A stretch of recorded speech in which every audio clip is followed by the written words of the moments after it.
প্রিয় বন্ধুরা, job with এমসিতে তোমাদের সকলকে স্বাগত। আশা করছি তোমরা সকলে খুব ভালো আছো। তো আজকে দেখো টপিক জিডিএস আন্ডারটেকিং কি এবং বলা হয়েছে কিভাবে পূরণ করব এই আন্ডারটেকিং।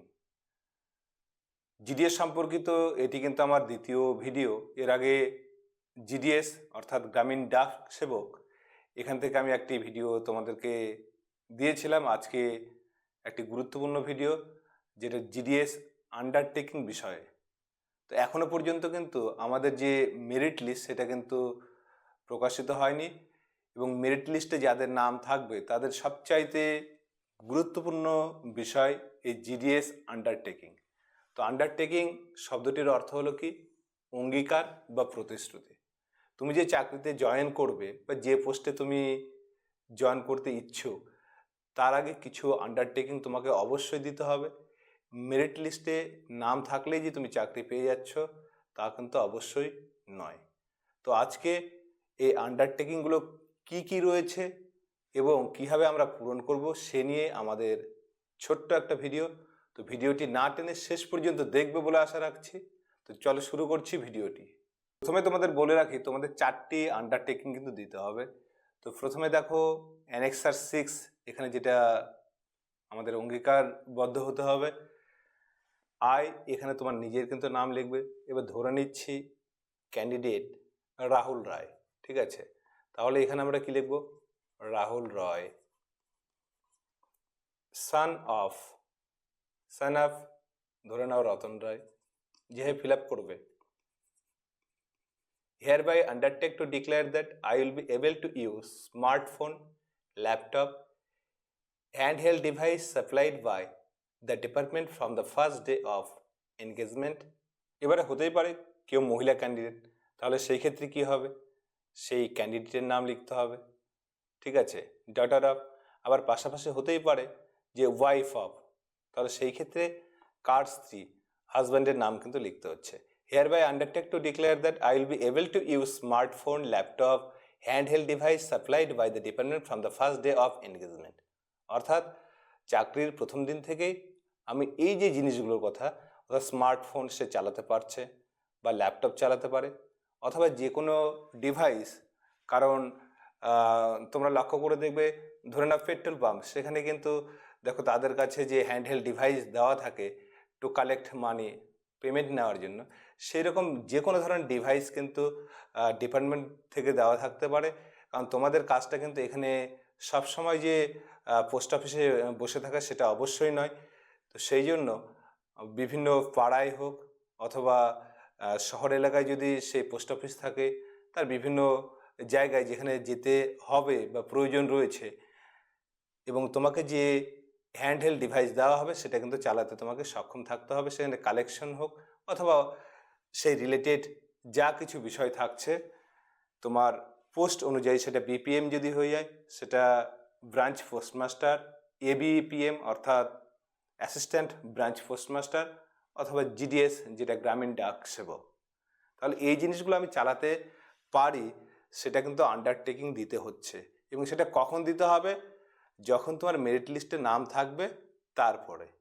এবার একটা বিষয় বলে রাখি, দেখা হলো কেউ হ্যান্ডহেল্ড ডিভাইস যে বিষয়টা বলা রয়েছে সে চালাতে সেটা সক্ষম নয়, তবুও কিন্তু সেখানে ইয়েস সে করবে। না হলে কিন্তু আন্ডারটেকিংয়ের যে বিষয়টা, সেখানে সে কিন্তু চাকরির ক্ষেত্রে অবশ্যই কি হবে না, যে তার যে নিয়োগপত্র বা নিয়োগটা সে কিন্তু পাবে না। পরের দিকে যেটুকু বলা রয়েছে, দেখো, further I also hereby declare that I am computer literate. Literate বলতে কি বোঝানো হয়? স্বাক্ষর, অর্থাৎ সে কম্পিউটার বিষয়েও কিন্তু পারদর্শী রয়েছে, এই কথাটাও সে কিন্তু বলবে। প্লেস, ডেট এবং সিগনেচার, ক্যান্ডিডেটের নিজের নাম এখানে লিখবে। একই রকমভাবে এখানে নিজের সই, নেম অফ অ্যাপ্লিক্যান্ট, এখানে সবগুলো ক্যাপিটাল লেটারে লেখা সবচাইতে ভালো হবে, তার নিজের নাম, এবং তার যে ফুল অ্যাড্রেস যেটা সে ফর্ম ফিল আপের সময় দিয়েছিল সেই পুরো অ্যাড্রেস কিন্তু লিখবে।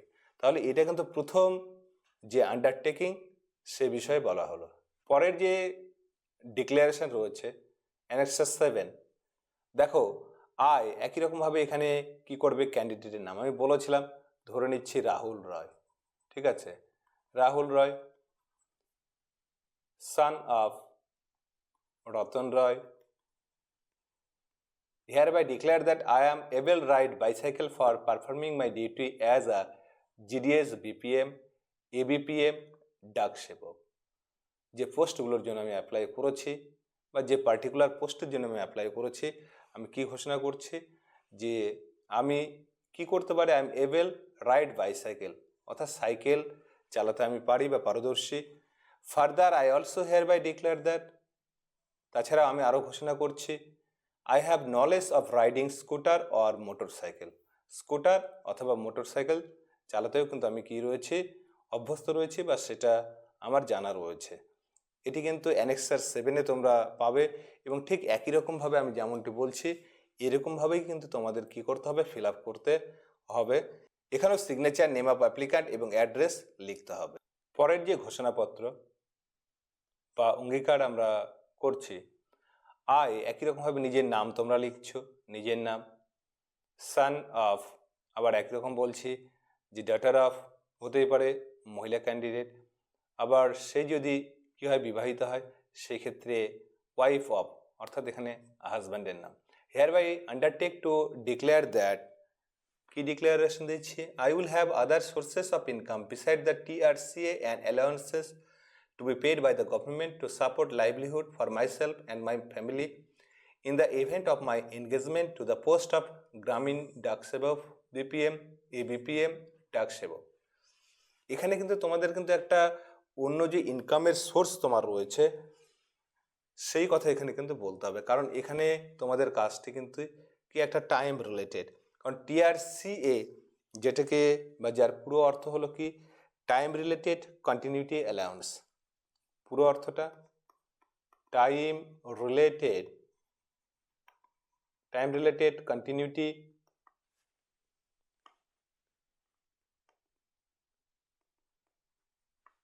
অ্যালাউন্স, যেটা আমাদের ডিপার্টমেন্ট দিয়ে থাকবে কিসের জন্য, আমার সেই 4 থেকে 5 ঘন্টা কাজের জন্য।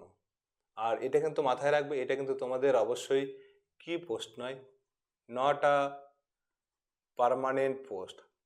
তাহলে এটা যে কোনো ক্ষেত্রে তোমার চলে যেতেই পারে বা নির্দিষ্ট যে কয় বছরের জন্য তুমি থাকছো তারপরে তোমার সেই পোস্টটি কিন্তু আর কি নয়, পার্মানেন্ট থাকছে না। এবং সেক্ষেত্রে তুমি কিন্তু চাকরিতে যখন জয়েন করবে তোমাকে এই আন্ডারটেকিং দিতেই হবে যে তোমার নিজের বা পরিবারের কি রয়েছে, তোমার একটা এক্সট্রা ইনকাম রয়েছে beside this time related continuity allowance ছাড়াও। এবং সর্বশেষ যে আন্ডারটেকিং রয়েছে, এখানে একটা জিনিস লক্ষ্য করবে, তোমরা যে পদের জন্য অ্যাপ্লিকেশন করেছো সেই GDS-এ, গ্রামীণ ডাক সেবক, তোমার সেটা কি হতে পারে, যে BPM হতে পারে, ABPM হতে পারে, ডাক সেবক হতে পারে, তাই তো।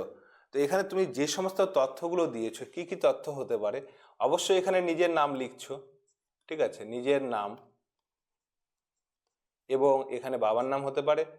আর যদি মেয়ে ক্যান্ডিডেট হয় সেই ক্ষেত্রে এখানে নিজের নাম এবং ডটার অফ, বাবা বর্তমানে, বা সে যদি বিবাহিত হয় তাহলে সেখানে কিন্তু অবশ্যই নেম অফ দ্য হাজব্যান্ড, স্বামীর নাম কিন্তু লিখতে হবে।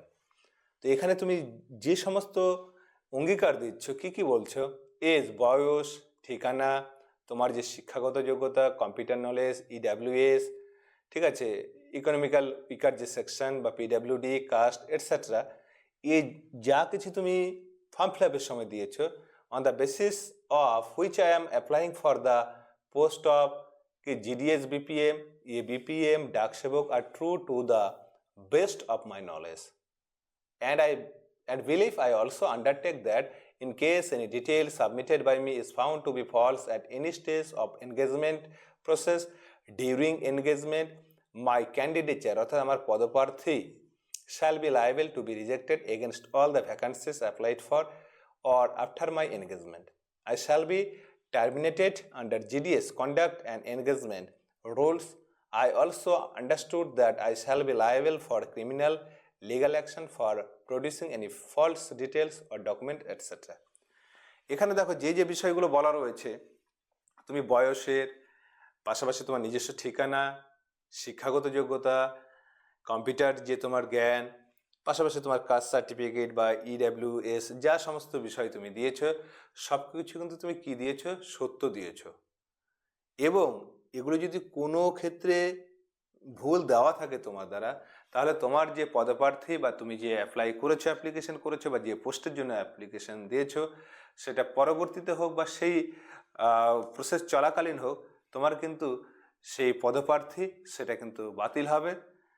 এবং আরও কি বলা হয়েছে যে তুমি কিন্তু এই ক্ষেত্রে shall be liable for criminal বা লিগ্যাল অ্যাকশন, তোমার বিরুদ্ধে কিন্তু সেই একটা অনৈতিক ব্যাপার বা আইনানুগ ব্যবস্থায় কিন্তু নিতে পারবে সেই ডিপার্টমেন্ট। আর একটা জিনিস বলছি যে ভেরিফিকেশনে তোমাদের কিন্তু এই জিনিসগুলো অবশ্যই ক্লিয়ার হয়ে যাবে। এবং অবশ্যই আশা রাখছি তোমরা কেউ কিন্তু কোনো ধরনের যে ফলস যে প্রুফ বা